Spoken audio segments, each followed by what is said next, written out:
Khi em ra đi, biết em có còn nhớ anh không? Giờ đây, ở hai phương trời xa lạ, mọi người đều có một cuộc sống riêng. Giả sử có một ngày nào đó, tình cờ ta gặp lại nhau, biết có còn được vui như ngày nào không? Hay là chẳng biết nói gì hơn, vì em sẽ thấy rằng giờ đây anh đã đổi thay. Nhưng hơn bao giờ hết, trong lúc này anh nhớ em biết bao.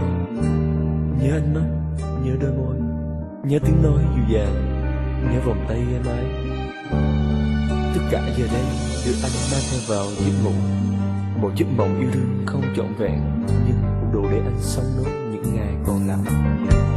Làm sao khiến được lòng phải cố quên, làm sao bắt được tình phải chết đi, làm sao dối được mình chẳng nhớ chi, làm sao sống trong cuộc đời thiếu vắng em.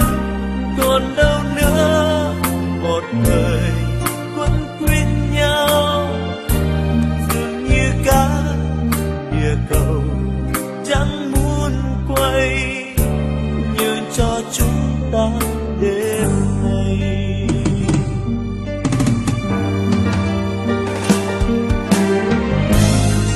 Tình yêu đâu phải là kẻ trộm, mà sao có thể đi vào hồn ta lúc nào chẳng biết. Đến khi nó ra khỏi lòng ta, sau khi em đánh cắp trái tim đáng thương kia và để lại cho ta niềm cô đơn tuyệt vọng, thôi thì hãy ngủ đi, hãy ngủ yên với giấc mộng yêu không trọn vẹn, nhưng cũng đủ để anh sống nốt những ngày còn lại trong nỗi sầu cô đơn.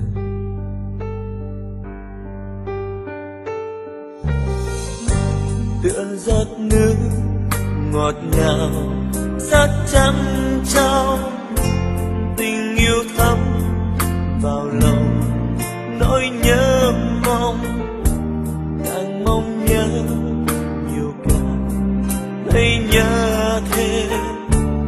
Niềm đau xót giam đời ta dưới đáy tim, giờ hai đứa cuộc đời đã rẽ ngang, còn chẳng mỗi nụ cười đã vỡ tan.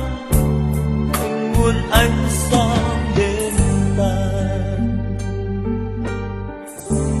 anh muốn ánh sao đến